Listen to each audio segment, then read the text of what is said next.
Welcome to the Brew Crew Review Podcast, the show by fans for fans of your Milwaukee Brewers.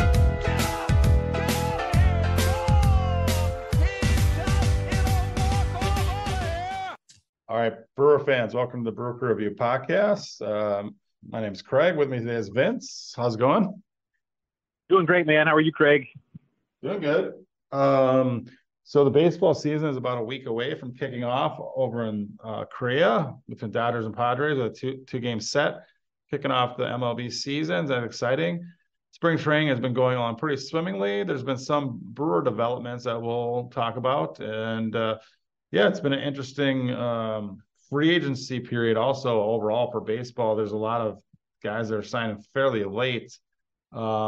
There's actually been, I guess one of the first things, just discussion topic I was going to talk about, there's been some talk that like they're trying to drum up, like owners want to possibly put like a cap, like a free agency, like deadline date so that this doesn't keep happening. What are your thoughts on that? I know that the union is very opposed to that, but I actually think that's a little bit reasonable. I think you could kind of phrase it so that there's a deadline date, and then there's some penalties that accrue if the contract is signed after that date. So you didn't make it like impossible for a guy to sign during that season. But generally I'm in favor of it. I think that it would help give both teams and players and agents, for that matter, some certainty going into the off season. It would kind of structure things a little bit. So I would tentatively be in favor of it, depending on some of the details, I suppose. Yeah, I agree with you. I don't think it's happening, mostly because the players won't let it happen. I can totally see, and I kind of agree with their point of view. I mean, it's basically, if there's any type of deadline, all of the leverage goes immediately to the owners that day, basically. I mean, because then it's put up or shut up time, and they're going to have to take the best deal out there. Whereas I think some of these free agents are literally waiting around for injuries and whatnot. And as we see here throughout baseball, those are happening. A couple of big name pitchers on two of the biggest franchises in the American League East. Obviously, the Red Sox and the Yankees just saw their ace go down. Lucas Giolito is for sure going to have elbow surgery and be out all this season already, so they're kind of screwed. And then the Yankees, Garrett Cole is set to miss at least the first month or two of the season, so they're probably scrambling for some rotation depth now too. So these players that were unsigned at this point are kind of then at the advantage. Now, had the deadline date be set last week or something like that, and they just took the best offer that was on the table to a team, they would be at a disadvantage. So I think that's an example of why some of these free agents stay free agents longer. I know in football sometimes that free agents don't sign until later in training camp. I don't think that necessarily some of these veterans are not signing just so they can miss spring training. But as an example, a player like JD Martinez who hasn't been signed yet, I mean, he's a veteran in his late 30s. And he knows what he's doing with the bat, and he's de-aging, so he doesn't necessarily need to get out in the field for fielding practice.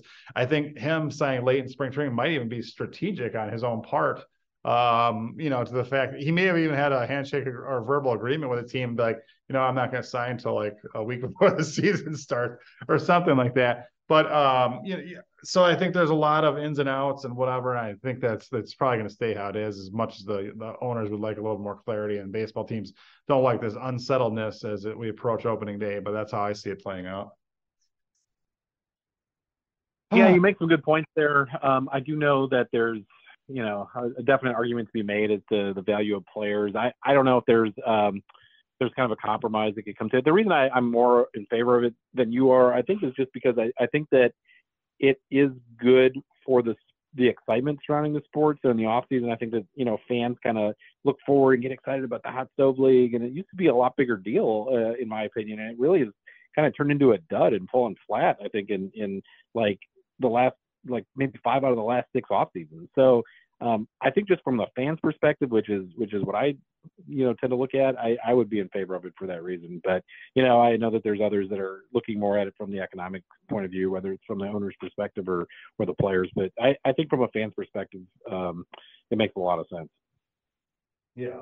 All right, now to get some Brewer news, I should mention to our listeners who tuned in that we are going to be doing our season predictions here for the Brewer Review later in this episode. So we'll have to get to that. But real quick, a couple of injury updates. Wade Miley, I know, probably not going to be ready to start the season in rotation, but I think he's ready to start throwing fairly soon. So I don't think he'll miss more in the first couple or week or two of the season maybe, but I guess that's all still speculation. Unfortunately, Devin Williams has had to go see a back specialist for some back issues, so that is very concerning. Yeah, because the Brewers can ill afford to have him go down in any fashion or miss any time. I think our setup guys, obviously with Piamps and McGill as our setup guys, and even Abner Uribe in the late leverage bullpen mix.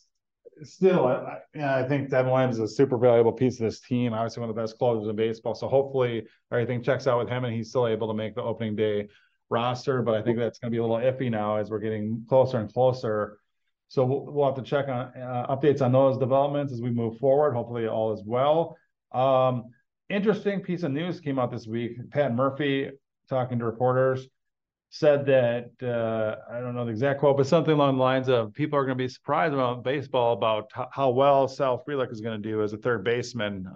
He's going to kind of shock the baseball world, so to speak.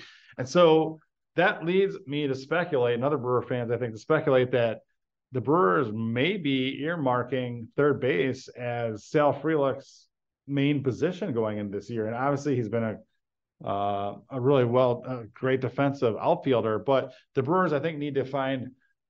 I think they thought maybe Christian Yelich could be their everyday DH, but I don't think Christian Yelich wants to do that.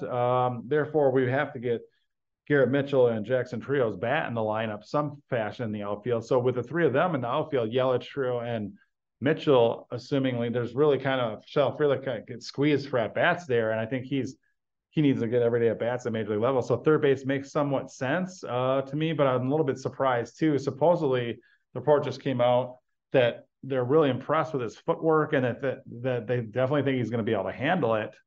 Conversely to that, Tyler Black, I don't think he was even started one game at third base in spring training. So I think that our speculation that he probably is not in their plans for future third baseman is probably correct. And he probably is looking at like some type of at bat share at second base. Yeah.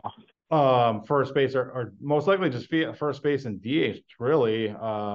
Well, yeah, and Craig, I think that it's interesting because I know we just got him and we're all excited, but Rhys Hoskins is really only under contractual control by the Brewers for one season. And I could easily see Tyler Black sliding over, getting some at-bats this year at first base, getting some at-bats at DH, getting some at-bats maybe at second or third base, and then next year potentially being our starting first baseman or starting DH, depending on how things go with Hoskins. So, maybe that's kind of what the Brewers foresee as well. And I know in our pre-production meeting, we talked a little bit about Sal Frelick, and Sal playing third base reminds me a little bit about what the Brewers were doing with Paul Molitor.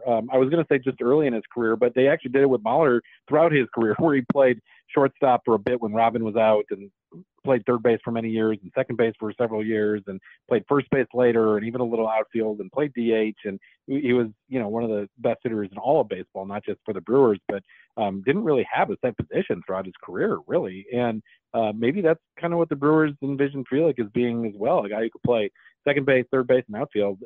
There is some value to that. I wouldn't mind the Brewers kind of picking a lane with him and seeing what happens. If he can hit like a third baseman should be able to hit, I'd be very excited and all about it. But be interesting to see if, kind of how this year shapes up. I don't know what we're going to do with Ortiz, I guess, going forward, except to say that maybe next year he's going to be the shortstop after Adames likely will leave during free agency, or if we don't trade him this season. Yeah, and then also just the news came out today that Murphy actually confirmed that Bryce Strang will be our opening day second baseman. So there's a little bit of clarity there. It sounds like he'd be pretty much everyday first base and not necessarily part of a platoon either. So that leads me to believe that Joey Ortiz may get squeezed out of the 25-man roster and most likely start at AAA this year until, like you're speculating, until Adames gets traded or moved or injury or whatever. But I mean, the fact that he's so versatile, he can play third, short, or second will definitely cover us in case of injury, which is a nice step to have. And he has minor league options, but he is already 25, and I think he's kind of ready for the majors. But I don't think there's any harm in, I guess, leaving him with every at bats at AAA. So if I had to speculate right now, roster construction wise, out of Tyler Black, Joey Ortiz, and Joey Wiemer, my guess is that possibly two of those three players won't even make the 25-man roster. Is that your guess too, or what are your feelings on that? It's hard to speculate just with, you never know with injuries. I think I think that the Brewers start the year with Ortiz starting in the minor leagues in AAA, and I do think he's major league ready. So that's tough for me to say. I think Tyler Black makes the team and is a bench bat to start the year. I think that the Brewers want to get Ortiz every day at bats in the minor leagues, and maybe Black's bat is just a shade ahead of Ortiz's. Ortiz's defense is right there. I think his bat's there too, to be honest. But I think that Ortiz likely starts here in AAA. Black will be with the Brewers and pick up at bats at first and DH primarily. Once in a while, second or third base. Yeah, that's a good guess. Yeah, so I guess for our if Yelich is in the outfield, our DH options are most likely Gary Sanchez when he's not catching or being the backup catcher, and probably Tyler Black maybe as a righty lefty. Like Tyler Black's lefty and Sanchez is righty, so that would make sense for a good split of at bats. Yeah. You also have Jake Bauers in that mix, who's a lefty. I think Jake Bauers is a lock to make the 25-man roster, and I kind of feel that same way about Andrew Monasterio, who was kind of our unsung hero last year. Yep. And it wouldn't surprise me. And it makes sense with Terang and Frelick being both left-handed batters and Monasterio being a right-handed batter, that he could definitely get a lot of at-bats at those positions against left-handers. And then you have Owen Miller, who could possibly make the team too. So I think if Owen Miller makes the team, my guess is that both Ortiz and Black might not make the team, but we'll see. Obviously, there's still a couple of weeks of spring training left, but it'll be interesting. I just think that Black proved himself last year. I don't know that you need both Miller and Monasterio. I think that you pick one of those two guys. I think that Black proved himself last year with his bat in AAA, and that he deserves a chance to hit major league pitching. And again, there's still a few more weeks of spring training left. You never know what can happen there. There's always the nagging injuries. There's guys that get put on the DL the last couple of days that can't mysteriously. So you never know. But and one guy in that same utility man mix that we've I guess I never mentioned is someone we acquired this offseason from the Phillies. He's already 26 years old and he bats left hand as well, and that's done. Yeah, we pointed out on the last podcast that we released too. He's had a great spring. Yeah, so I mean, he's always has minor league options. I actually think Owen Miller has a minor league option left as well too. So we could start with those guys at depth. We have plenty of infield depth, but very very little solidification outside of Willie Adames starting at short, I guess, in the middle to left side of the infield. But should all be interesting how it plays out. But I guess let the position battles happen. And I think there was some thoughts that maybe Jackson Trio could start at AAA, but with the contract and with how he's heading in the spring, I'd be shocked if he didn't start this year up in the majors. And therefore, I think that's why they're looking at Frelick. I think they want Frelick's bat in the lineup no matter what. I think that's wise. So the fact that he's able to handle third as of right now is great. Obviously, as we move past this year, I think Frelick will probably end back up in the outfield as a long-term, outfielder. But for this year, if he can handle third base, more power to him.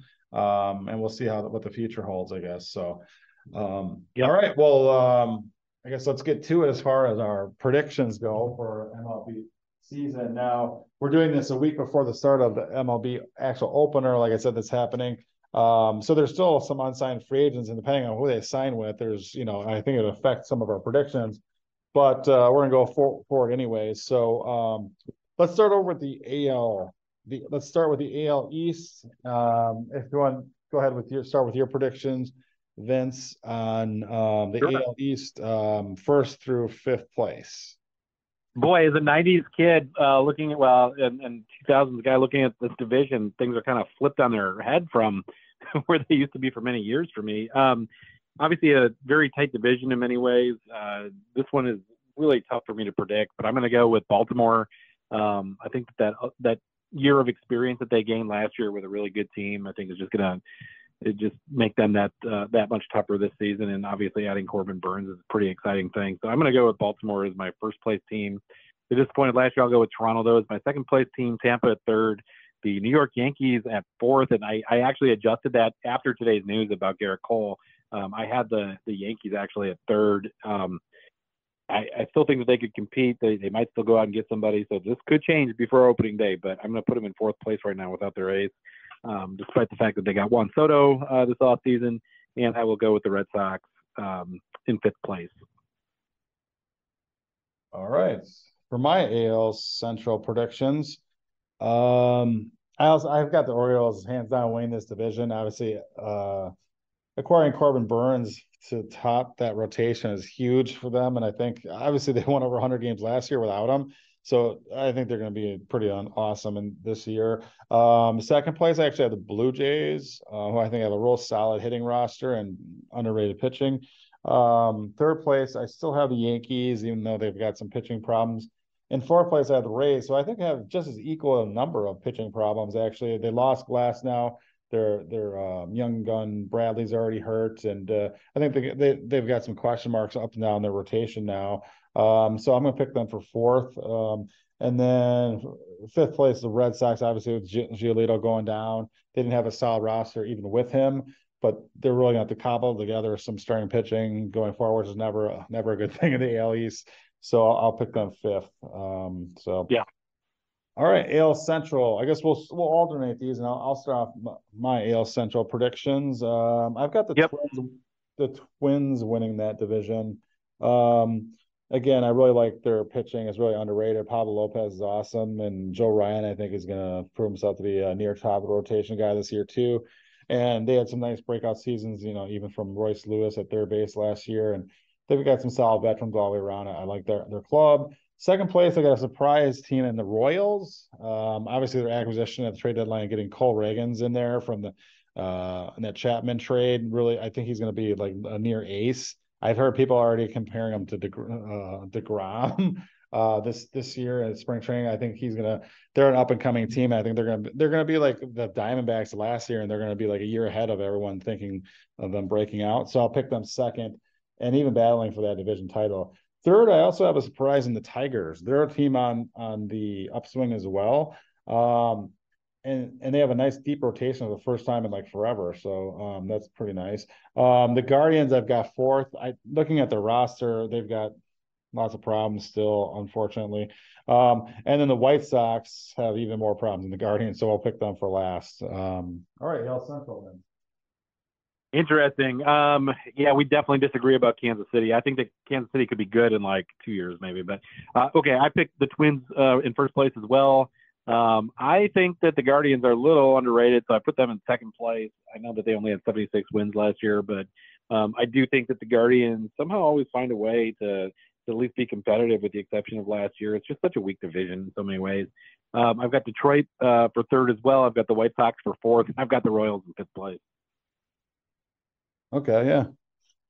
All right, let's move over to the AL West. We'll have you lay off. There could maybe the Royals do knock out the White Sox for last. I'm really not impressed with the White Sox and their entire direction. Yeah, I think and again they have some nice young players on the way with like Colson Montgomery, but I think their starting shortstop might be Paul DeJong. So yeah, I think they got some issues. But all right, AL West predictions, Vince. I have got the Houston Astros still in first place. I just think that this team is too good down here. I live in Houston, for those that don't know, and that offense is still awesome. So yeah, I've got the Astros in first. I've got the Mariners in a surprise second place. I'm typically a little less bullish on Jerry Dipoto-led teams, but I'm going to put them in second this year because I've got the Rangers in third, and I think there will be some sophomore slump with those guys after their World Championship last year.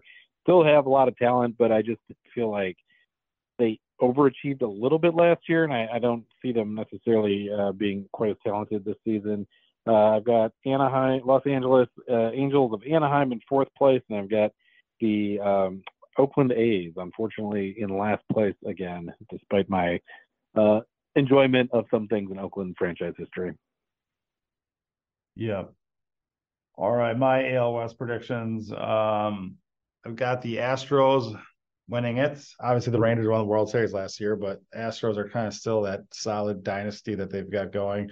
The Rangers, I'll pick second. Obviously, they're a really good team, but they, with DeGrom and sure they're still on the shelf. With those older pitchers, you just never know. They somehow won it all basically without those guys most of last year, so they're still a really solid team. And they have a young hitter named that they drafted fourth overall last year, Wyatt Langford, that to me could be Trout 2.0, which is pretty scary. The guy's phenomenal. So adding that to a World Series caliber team, that they're definitely going to be a playoff team this year, but I have them finishing second. Third, the Mariners, Trader Jerry.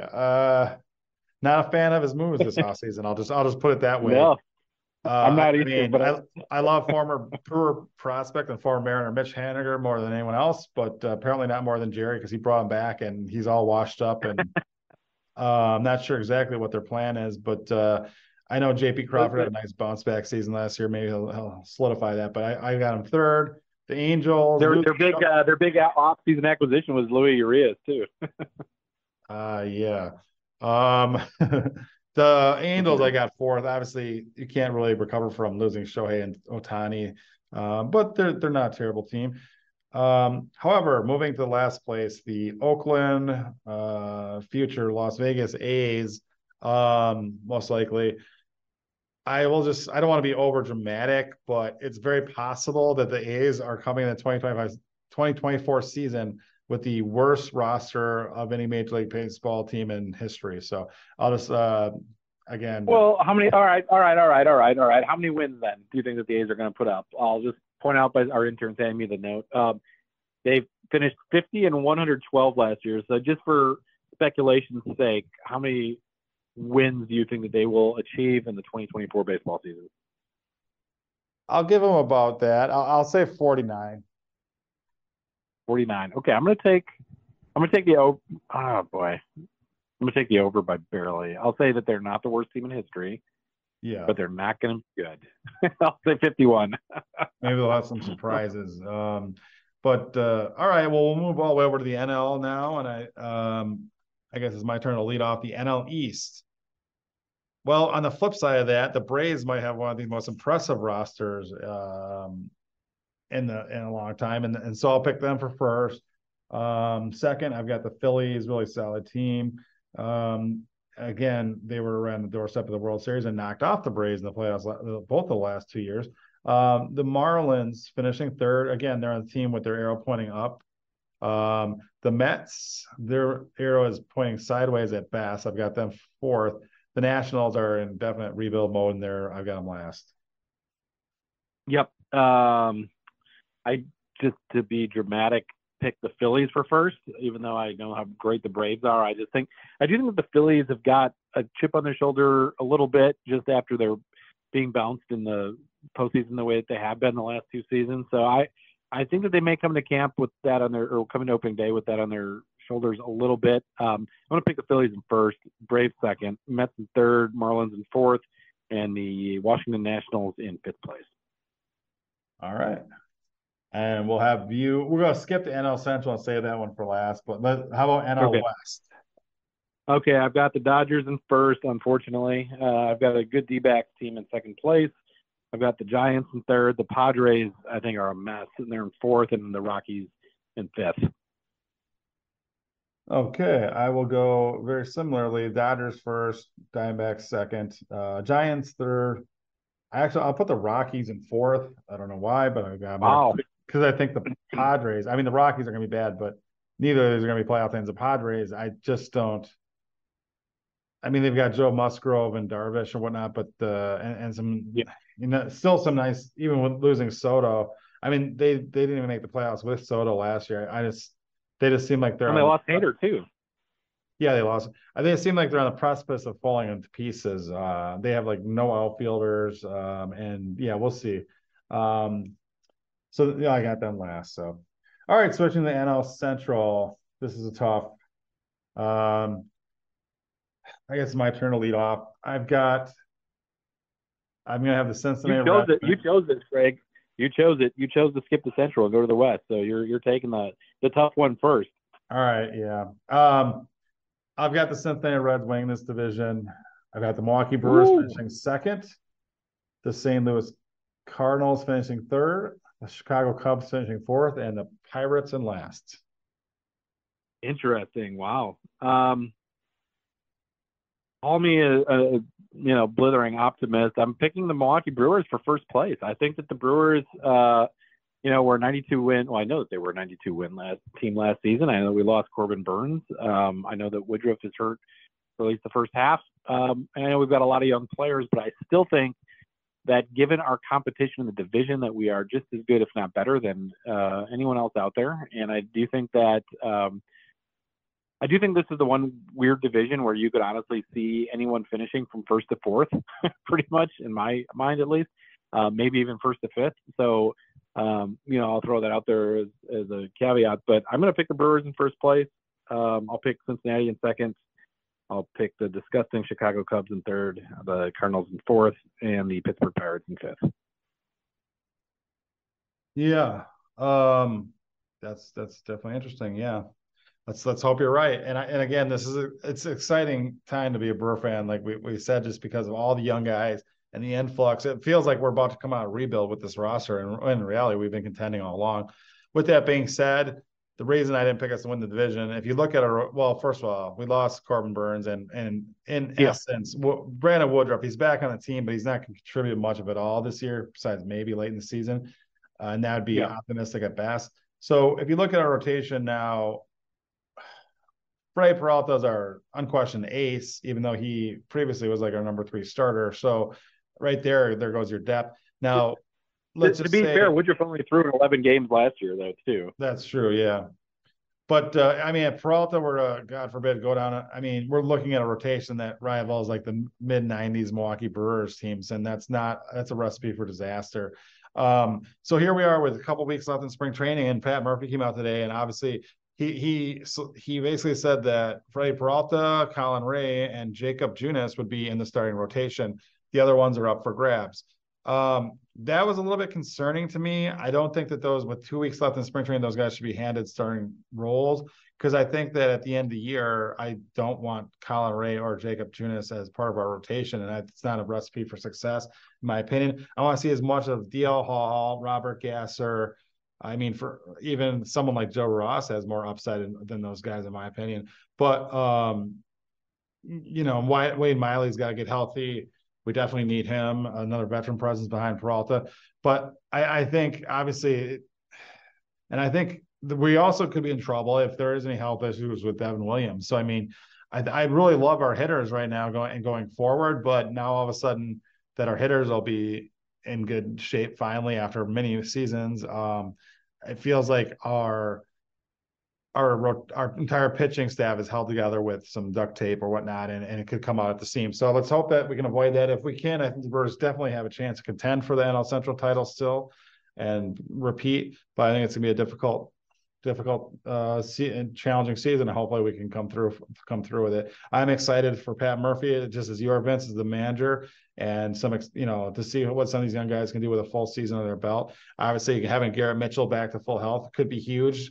I think Brewer fans forget how good that guy really could be, and Sal Frelick of the full season on the team too, definitely helpful. And of course, our up and coming hopeful future superstar Jackson Trio, hopefully will start opening day. So all those are very exciting things on the hitting end of things for the Brewers. We'll see how this plays out. So before we wrap up, we go through a couple of our other Brewer predictions, and let's go over those. Vince, I'll let you go first on these. Or I guess we'll alternate for that too. Your rookie, the Brewers rookie of the year. Boy, I'm sure hoping it's Jackson Churio. So I'm going to pick Churio. Nice. Well, I would say you stole my thunder. I'm actually just going to go with Robert Gasser. There you go. I have a feeling nice he's going to be a solid mid-rotation starter and eat up a lot of innings this year. But Jackson Churio makes perfect sense, and I would think hands down, hopefully it's not only our rookie of the year, but the NL rookie of the year. That'd be great. I like that. That's good optimistic thinking. I do like that thought. For unsung hero of the year, I guess I'll lead this one off. I'll go with Jake Bauers, just because he feels like he might be this year's Monasterio, where no one's paying attention to him anymore, but he's still on the roster, and he could, depending on how our DH situation play. Tyler Black could be terrible, and Gary Sanchez could be completely washed. And also, we've got DH at bats and first base at bats available for Jake Bauers, and he's late in his career but not washed up yet. I think he could have like a late career season or something. But anyway, Jake Bauers will be my unsung hero. Yeah, that's a great pick. I am going to go with Bryce Terang. I think that his defense is amazing. I think that his bat hopefully is still developing. I think that his offensive production last year was so bad that people might sleep on him a little bit this year. So I'm going to go with Bryce Terang. Yeah, I like that pick. I really hope that they don't platoon him too much, um, and let him get the experience against left-handers as well, because I do see him as an everyday player going forward. Well, and so does our anonymous source, Tom Carter. He was there talking to Murph yesterday, and it was our anonymous source, Tom Carter, that told me that he kind of gave us that scoop that Terang was going to be the starting second baseman on opening day, and I get the sense the plan is to play him every day. Nice. Yeah, it'll be exciting to watch, and I think he's got way better numbers than last year, as do you, obviously. So, all right, our pitcher of the year. I think you lead this one off, Vince. I'm going to go fastball Freddie. I think he steps up, and like you said, he was the number 3 starter by default in rotations of Brewers past. But I think that this year he's going to not only be an ace in the sense that he's our number 1 starter in the rotation, but he's going to be an ace because of his success on the field, and a guy that could slide in as the number 1 pitcher just about anywhere in baseball. I'm going to go Freddie Peralta. Nice. I'm assuming he bounces back before the start of the season. I'm going to go with Devin Williams as a lockdown closer. And I think instead of trading him, we're going to keep him all year long as one of the best closers in baseball. And then let's switch over to the hitter of the year. Wow, this one can go in so many directions. I'm just going to go with an out of left field pick, so to speak, and go with Rhys Hoskins.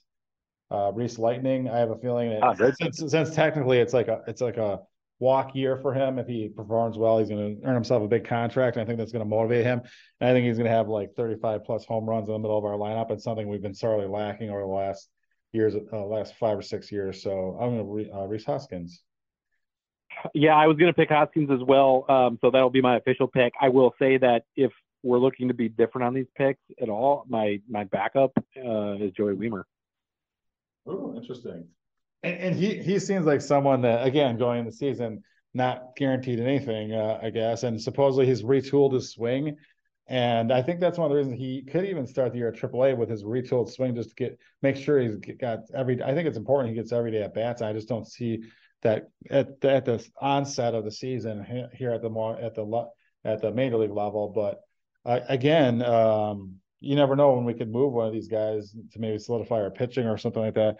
And again, I don't think Sal Frelick is going to be our third baseman for the next 10 years or anything. I really do think he's going to come back to the outfield at some point after this season, and even during the season for that matter. So I think we definitely still have too many outfielders, and I think one of them is going to have to become a trade bait.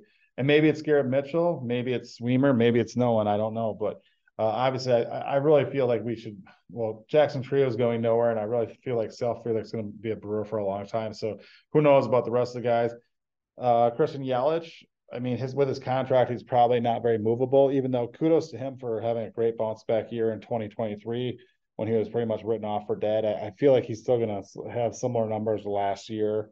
And moving forward, but even with that being said, I think we're still stuck with his contract for at least a couple more years. So we'll see. Yeah, and kudos to him though too for having a good attitude and being a team leader. I've been impressed with Christian's ability to still be a leader in that clubhouse, despite some adversity for a few seasons. Absolutely, and I think that the value of Rhys Hoskins in the clubhouse is cannot be understated. I think going into this season, That's why I really am hopeful for this team to gel, especially on the offensive end of things. So I guess the last thing before we wrap up this podcast, Vince, let's throw out a win total number for the 2024 Milwaukee Brewers. Let's go with 90 wins. Okay, nice. How many did we win last year? 95, you said? No, 92 last season. 92, I think that we're going to struggle a little bit because of Burns, a little bit less than last year, but I'm still pretty optimistic on this core group. I'm going to say 90 wins. Okay. I'm going to go with 88 wins for the Milwaukee Brewers, 2024 Milwaukee Brewers. So hopefully that's still enough to at least make a wild card, but we'll see. But definitely looking forward to this season. Like I said, just over a week to go for the MLB season to be kicked off, and the Brewers will have their home opener is actually I don't remember ever being on a Tuesday before, but isn't it a Tuesday, the April 2nd against the Twins? Yeah, it is Tuesday the 2nd. Are you going to be joining us in the parking lot, Craig? I don't see why not.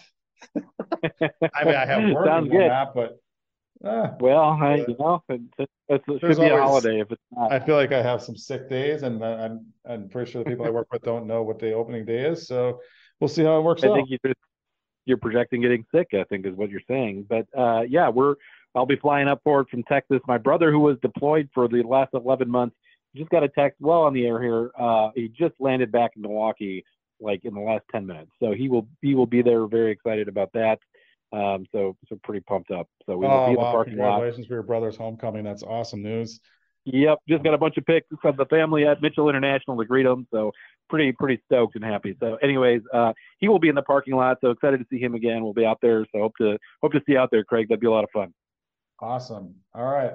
Well, I hope to see you guys all out at AmFam Field this season, but there'll be some more podcasts before we kick off the season as we solidify the roster here and see who wins all the position battles going on and who's ultimately on our 25-man roster as we enter 2024. So stay tuned for all that good stuff. And actually really excited about this weekend coming up. There's the MLB has put together the spring breakout in spring training. And this Sunday on St. Patty's Day, actually, the Brewers will be playing the Royals prospect, all the Brewers prospects, top 25 prospects will be playing the Royals top prospects in Surprise, Arizona. For I think it just Two really good systems too. I mean, that's exciting. Yeah, it should be really fun. I wish I could be there, but if not, it'll be cool to see. And follow that game. So yeah, definitely exciting for the future. I know there'll be a lot of future Brewers. Jacob Mizorowski, I think, is slated to pitch in that game, and there'll be obviously our last year's first round pick Brock Wilken and a lot of other great Brewer prospects will be there as well. So all right, looking forward to it. So stay classy, Wisconsin. That's great, Craig. Just a really quick reminder, fans, be in touch with us, Brew Review 1 on Twitter. Happy to interact with anyone on there, talk some baseball. Send us any questions that you might have to Brew Review Podcasts with an S at gmail.com. Thanks, Craig. Appreciate it. All right. Stay classy, Wisconsin, and go Brewers. Go Brewers. Do, do, do, do.